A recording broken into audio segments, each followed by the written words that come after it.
everybody, welcome back to the Mandy Margaret page. Today we are going to be taking a break from interviews to have a little chat, talk about something that I've been thinking quite a bit about, especially since the pandemic has started. I am going to say an apology in advance. I am trying this new microphone, so I hope that it helps.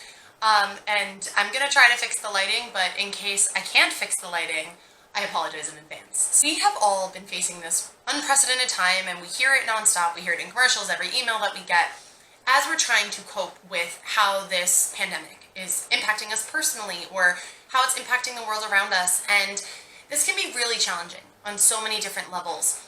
And on top of it already being a challenge, it's something that we almost can't adjust to because things keep changing.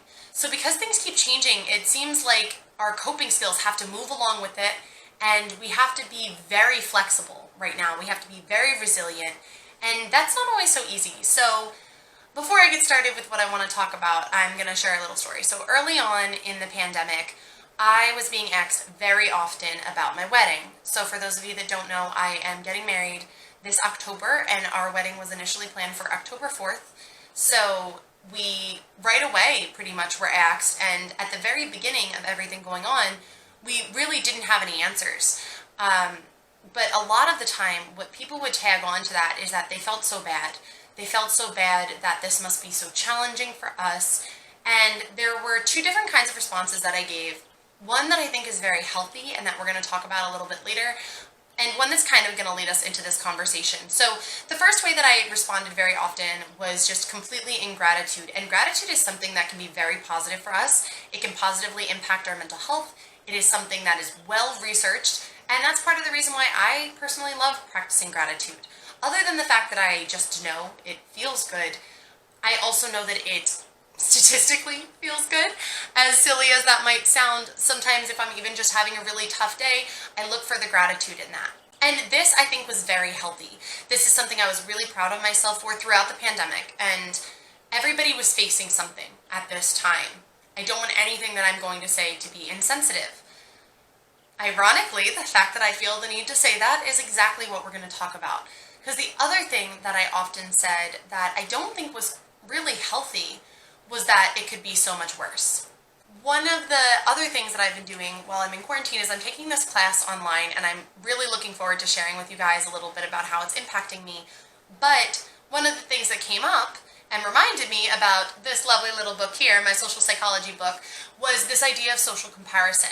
So there's a lot of different research around social comparison, and there's a lot of different findings. There's a lot that corroborate the fact that social comparison can be a positive or negative thing. So today I just want to talk about a little bit of this ideology that I have around this theology of social comparison. So I'm going to start with, this is a social psychology book. It is the 9th edition. Oopsie. This social psychology book is the 9th edition. It's from Cengage Learning, and the authors are Saul, Kassin, Fein, Hazel, Markus. I'm going to put it in the description box. I'm only going to be reading one thing out of it, but I am going to put it in the description box. And social comparison theory states that people evaluate their own abilities and their opinions by comparing themselves to others. That's the exact quote. And this comes from Festinger in 1954. So social comparison theory, if you want an example of it, a good way of thinking about it is if you think back to the time when you were in school, whether that be high school, college, anything of the sort, and you took a test. Think about if you were to get your grades back, and the first thing that you did was turn to the person next to you and say, what did you get? Because for some reason, even if we know that we studied really hard, even if we know our grade, in order to put that into perspective for us, we'll turn to the person next to us. If the person beside us says that they do better, we might feel worse about ourselves. If the person beside us did worse than us, we might feel better. Like I mentioned, there's a lot of different research that goes along with this of downward versus upward social comparison, how sometimes downward social comparison is a way that we utilize looking at somebody who maybe is not as fortunate as us to feel better. As I was thinking a lot about what was going on during the pandemic, I found myself a lot of the time, anytime somebody said, how are you doing, I would feel the need to say, I know it could be worse. And that was true. That was a reality. I think perspective can be really healthy sometimes. It can help us. There's a plane. I think the plane's probably loud. A lot of the time, putting things into perspective can be a helpful thing for us. Maybe it's something that helps guide us to this practice of gratitude.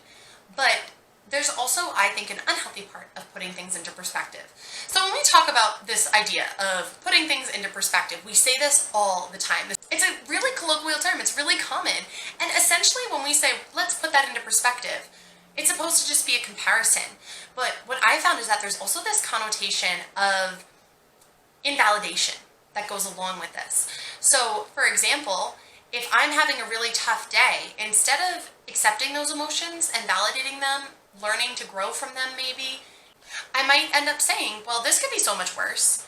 And in that, not allowing myself to experience any negative emotion, because the reality is that somebody is always going to have it worse. And this is something that we have almost always heard, that somebody has it worse than you. Don't complain because somebody has it worse than you. Yes, you should practice gratitude. You should educate yourself enough to understand your privilege. And yes, you should be able to acknowledge all of the good in your world. All of the opportunity, all of those things are very important. Privilege is something that's coming up in our world a lot right now as well. And I think because this idea of privilege has been coming up so much once again, that it started making me think about this all over again. I started to realize that while I was in quarantine, I was using this social comparison as a way of guilting myself.